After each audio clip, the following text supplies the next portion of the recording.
പ്രിയമുള്ളവരെ, ജീവിതത്തിൽ എല്ലാം അവസാനിച്ചു എന്ന് നിങ്ങൾ കരുതുമ്പോഴും ദൈവത്തിന് നിങ്ങളോട് പറയാനുള്ളത് ഒന്നും അവസാനിച്ചിട്ടില്ല. ഇനിയും സാധ്യതയുണ്ട്. ഇനിയും ദൈവത്തിന് പ്രവർത്തിക്കാൻ കഴിയും. മത്തായിയുടെ സുവിശേഷം 9-ാം അധ്യായത്തിൽ യായിറോസിൻ്റെ മകളെ യേശു സുഖപ്പെടുത്തുന്നത് കാണുവാനായിട്ട് കഴിയും. ഈ വചനത്തെ ആസ്പദീകരിച്ച് ചില ചിന്തകൾ നിങ്ങളുമായിട്ടൊന്ന് പങ്കിടുകയാണ്.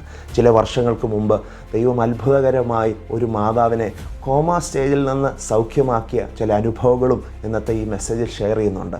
നിങ്ങൾ കേൾക്കുക, നിങ്ങളുടെ വിശ്വാസം വർദ്ധിക്കട്ടെ. യേശു ഇന്നും അത്ഭുതങ്ങളെ പ്രവർത്തിക്കുമെന്ന് ആവർത്തിച്ചു പറയാൻ എനിക്കൊരു മടിയുമില്ല. വിശ്വാസത്തോടെ സന്ദേശം കേൾക്കുക, നിങ്ങൾക്കൊരു ബ്ലെസ്സിങ് ആയിരിക്കും.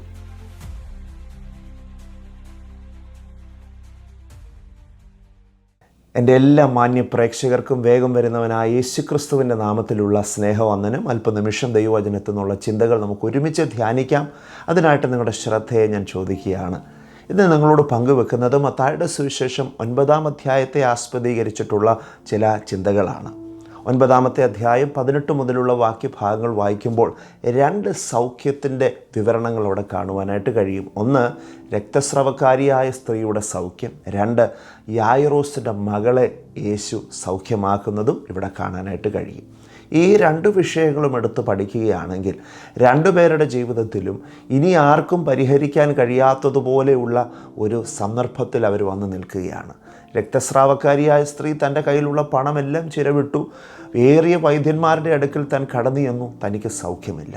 ഈ യായിറോസിൻ്റെ മകളുടെ വിഷയം നോക്കുകയാണെങ്കിൽ മകളുടെ രോഗം യേശുവിനെ അറിയിക്കുവാനാണ്, രോഗത്തിൽ നിന്നുള്ള സൗഖ്യത്തിന് വേണ്ടിയിട്ടാണ് ഇദ്ദേഹം കടന്നു വന്നതെങ്കിലും ചില മണിക്കൂറുകൾ കഴിഞ്ഞപ്പോൾ, മിനിറ്റുകൾ കഴിഞ്ഞപ്പോൾ താൻ മറ്റൊരു വാർത്ത അറിഞ്ഞു. തൻ്റെ മകൾ ഈ ലോകത്തു നിന്ന് മാറ്റപ്പെട്ടു. നോക്കുക, ഇവിടെയും മനുഷ്യന് പരിഹരിക്കാൻ കഴിയാത്ത ചില സാഹചര്യങ്ങളാണ് മുമ്പിൽ വന്ന് നിൽക്കുന്നത്.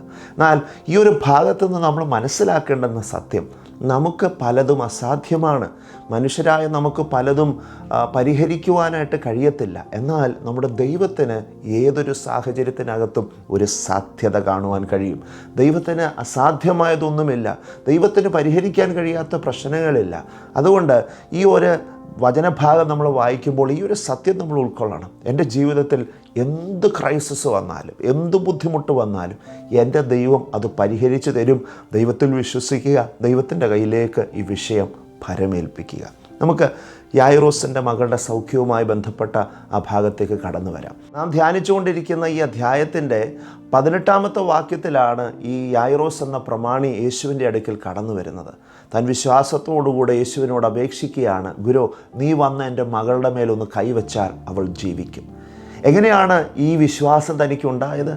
യേശു മറ്റുള്ളവരെ സൗഖ്യമാക്കുന്നതും മറ്റുള്ളവർക്ക് വിടുതൽ കിട്ടുന്നതുമായ ആ വചനം അല്ലെങ്കിൽ ആ വാർത്ത താൻ കേട്ടു. ഈ കേൾവി തൻ്റെ ഉള്ളത്തിൽ വിശ്വാസത്തെ ജനിപ്പിച്ചു. ഇത് തന്നെയാണ് റോമാലേഖനത്തിൽ പറയുന്നത്, വിശ്വാസം വചനത്തിൻ്റെ കേൾവിയാൽ വരുന്നു. പ്രിയമുള്ളവരെ, ഇന്ന് ഞാൻ നിങ്ങളോട് ഈ വചനം സംസാരിച്ചുകൊണ്ടിരിക്കുമ്പോൾ ഈ വചനം നിങ്ങളുടെ ഉള്ളത്തിൽ വിശ്വാസത്തെ ജനിപ്പിക്കുക. സാധ്യതയില്ലെന്ന് നിങ്ങൾ കരുതുന്ന വിഷയങ്ങളുടെ മേൽ ഈ വചനം കേട്ടുകൊണ്ടിരിക്കുമ്പോൾ നിങ്ങളുടെ അകത്തൊരു വിശ്വാസം ജനിക്കുകയാണ്. ദൈവത്തിന് കഴിയും, ദൈവത്തിന് കഴിയും. അത് ആ വിശ്വാസം നിങ്ങളുടെ ഉള്ളത്തിൽ ഇപ്പോൾ പരിവർത്തിക്കുന്നുവെങ്കിൽ നിങ്ങൾ വായുകൊണ്ട് ഏറ്റുപറ, എൻ്റെ ജീവിതത്തിൽ യേശുവിന് കഴിയും, യേശുവിന് പരിഹരിക്കാൻ കഴിയും, യേശുവിന് സാധ്യതയുണ്ട്, യേശുവിന് എല്ലാം പരിഹരിക്കുവാൻ കഴിയുമെന്ന് ഞാൻ വിശ്വസിച്ചിരിക്കുന്നു എന്ന് ഒന്ന് ഏറ്റുപറഞ്ഞ് നിങ്ങളുടെ ജീവിതത്തിൽ അത്ഭുതം കാണും കേട്ടോ. നമുക്ക് ഈ വചനഭാഗത്തേക്ക് വരാം. അപ്പോൾ 18-ാമത്തെ അധ്യായത്തിൽ യേശുവിൻ്റെ അടുക്കൽ വരുന്നു. യേശു ആ ഭവനത്തിലേക്ക് പോകുവാൻ തയ്യാറെടുക്കുന്നു. ആ യാത്രാമധ്യത്തിൽ രക്തസ്രവക്കാരിയായ സ്ത്രീ യേശുവിൻ്റെ അടുക്കൽ വന്ന് തനിക്ക് സൗഖ്യമുണ്ടാകുന്നു. ഇനി 23-ാമത്തെ വാക്യത്തിലേക്ക് വരുമ്പോൾ യേശു ആ പ്രമാണിയുടെ ഭവനത്തിൽ എത്തിച്ചേർന്നു. അവിടെ ചെല്ലുമ്പോൾ കാണുന്ന കാഴ്ച, അവിടെയുള്ളവരെല്ലാം വിലപിക്കുകയാണ്. കാരണം ഈ മകൾ മരിച്ചുപോയി. എല്ലാവരുടെയും മുമ്പിൽ ഇനി സാധ്യതകളൊന്നുമില്ല. എന്നാൽ യേശു ആ സാഹചര്യത്തിൽ പറയുന്ന വാക്ക് നിങ്ങളൊന്ന് ശ്രദ്ധിച്ച് 24-ാമത്തെ വാക്യം, മാറിപ്പോകുവിൻ, ബാല മരിച്ചില്ലല്ലോ, ഉറങ്ങുന്നത്രേ എന്ന് പറഞ്ഞു. ഇത് കേട്ടവരെല്ലാവരും യേശുവിനെ പരിഹസിച്ചു. നോക്കൂ, മനുഷ്യരുടെ മുമ്പിൽ ഈ മകൾ എന്നേക്കുമായിട്ട് ലോകത്തു നിന്ന് മാറ്റപ്പെട്ടു. ഇനി ഈ വിഷയത്തെ പരിഹരിക്കാൻ ആർക്കും കഴിയില്ല. എന്നാൽ ആ വിഷയത്തോടുള്ള യേശുവിൻ്റെ മനോഭാവം നോക്കിയേ, അവൾ മരിച്ചിട്ടില്ല, അവൾ ഉയർത്തെഴുന്നേൽക്കും. അവിടെ കൂടിയിരുന്നവർക്കത് വിശ്വസിക്കാൻ സാധിച്ചില്ല. അതുകൊണ്ട് തന്നെ 24-ാമത്തെ വാക്യത്തിൽ എഴുതിയിരിക്കുന്നു, യേശു പുരുഷാരത്തെ പുറത്താക്കി ബാലയുടെ കൈ പിടിച്ച് അവളെ എഴുന്നേൽപ്പിച്ചു. ഞാൻ ഈ വചനഭാഗം ധ്യാനിച്ചുകൊണ്ടിരുന്നപ്പോൾ ദൈവത്തിൻ്റെ പരിശുദ്ധാത്മാവ് എൻ്റെ ഉള്ളിൽ തന്ന ഒരാലോചനയാണ്. നിങ്ങളുടെ ജീവിതത്തിൽ നിർജീവമായി കിടക്കുന്ന, ഇനി സാധ്യതയില്ലെന്ന് കരുതുന്ന വിഷയങ്ങളെ ഇന്ന് യേശു തൊടാൻ പോവുകയാണ്. അവിടെ നിന്ന്, ആ മരിച്ച അവസ്ഥയിൽ നിന്ന് നിങ്ങളുടെ വിഷയത്തെ യേശു എഴുന്നേൽപ്പിക്കും. നിങ്ങൾക്ക് വേണ്ടി അത്ഭുതങ്ങളെ ചെയ്യും. എല്ലാം അവസാനിച്ചു എന്ന് പറയാൻ വരട്ടെ, ഇനിയും ദൈവത്തിന് പ്രവർത്തിക്കാൻ കഴിയും. നമ്മുടെ ദൈവം അത്ഭുത മന്ത്രിയാണ്, വീരനാം ദൈവമാണ്, നിത്യപിതാവാണ്. ആ ദൈവത്തിന് കഴിയാത്തത് ഒന്നുമില്ല കേട്ടോ. നമ്മുടെ ദൈവം അത്ഭുതങ്ങളെ ചെയ്യുന്നു. ചില വർഷങ്ങൾക്ക് മുമ്പ് ഞാൻ മംഗലാപുരത്ത് ശുശ്രൂഷിക്കാൻ കടന്നു ചെന്നപ്പോൾ അവിടെ വചനം സംസാരിച്ചുകൊണ്ടിരിക്കുമ്പോൾ ഒരു യൗവനക്കാരനോട് ദൈവത്തിൻ്റെ ആത്മാവ് പങ്കുവെക്കുവാൻ ഒരു ആലോചന എൻ്റെ ഉള്ളിൽ തന്നു. ആലോചന ഇപ്രകാരമാണ്: നിൻ്റെ വീട്ടിൽ ഇന്നൊരു അത്ഭുതം നടക്കും, നിൻ്റെ അമ്മയെ യേശു തൊടും. ഈ ആലോചന ആ മകനോട് പറഞ്ഞപ്പോൾ ആ മകൻ പൊട്ടിക്കരയുന്നത് ഞാൻ ശ്രദ്ധിച്ചു. ശുശ്രൂഷയ്ക്ക് ശേഷം ഈ മകൻ എൻ്റെ അടുക്കൽ വന്നു. എന്നോട് പറഞ്ഞു, ബ്രദർ, നിങ്ങൾ എൻ്റെ ഭവനത്തിലേക്ക് കടന്നു വരണം. അവിടെയുള്ള ശുശ്രൂഷകൻ എന്നോട് പറഞ്ഞു, ഞാൻ താങ്കളെ അവിടേക്ക് കൊണ്ടുപോകാം, നമുക്ക് ഒരുമിച്ച് ചെന്ന് ഇദ്ദേഹത്തിൻ്റെ അമ്മയ്ക്ക് വേണ്ടി പ്രാർത്ഥിക്കണം. എന്താണ് അമ്മയുടെ സാഹചര്യമെന്നോ അമ്മയുടെ ശാരീരിക അവസ്ഥയോ ഒന്നും എന്നോട് പറഞ്ഞില്ല. ഞങ്ങൾ ഒരുമിച്ച് വാഹനത്തിൽ യാത്ര ചെയ്ത് അവിടെ കടന്നു ചെന്നപ്പോൾ വീട്ടിലേക്കല്ല പോകുന്നത്, മണിപ്പാൽ ഹോസ്പിറ്റലിലേക്കാണ് എന്നെ കൊണ്ടുപോയത്. ഞങ്ങൾ ഒരുമിച്ച് ഈ മകനുമായി ICU യൂണിറ്റിലേക്ക് കടന്നു ചെന്നു. ഞാൻ അവിടെ ചെല്ലുമ്പോൾ കാണുന്ന കാഴ്ച, ഈ അമ്മ ഒരു നിർജീവ അവസ്ഥയിൽ കിടക്കുകയാണ്. ചോദിച്ചപ്പോൾ പറഞ്ഞു, കോമ സ്റ്റേജിലാണ്. മനുഷ്യൻ്റെ മുമ്പിൽ ഇനി സാധ്യതകളൊന്നുമില്ല, മരുന്നുകളൊന്നും പ്രതികരിക്കുന്നില്ല, ഇനി മുമ്പോട്ട് എന്ത് ചെയ്യണമെന്ന് അവർക്കറിയത്തില്ല. ഏകദേശം 1 മാസത്തോളമായി ആ മാതാവ് ആ കോമ സ്റ്റേജിലായിട്ട്. അവിടെ നിൽക്കുമ്പോൾ എൻ്റെ ഉള്ളത്തിൽ 1000 ചോദ്യങ്ങൾ കടന്നു വന്നു. ദൈവമേ, അങ്ങേക്ക് കഴിയുമോ?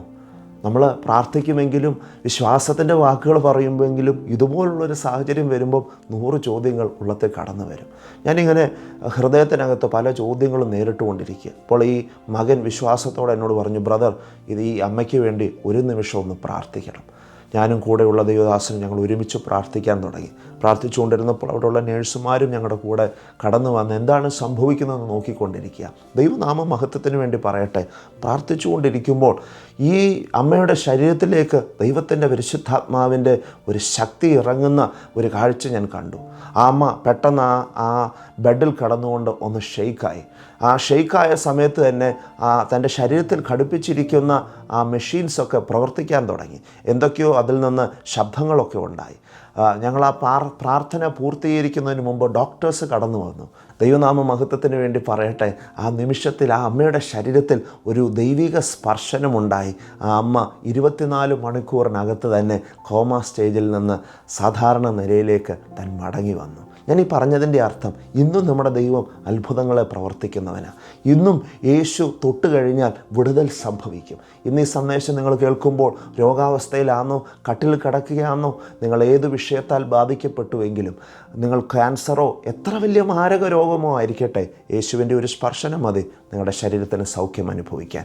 ഇന്ന് ഈ വാക്കുകൾ സംസാരിച്ചുകൊണ്ടിരിക്കുമ്പോൾ അത് സംഭവിക്കട്ടെ എന്ന് ഞാൻ പ്രാർത്ഥിക്കുന്നു. എൻ്റെ ദൈവത്തിന് ഒന്നും അസാധ്യമല്ല.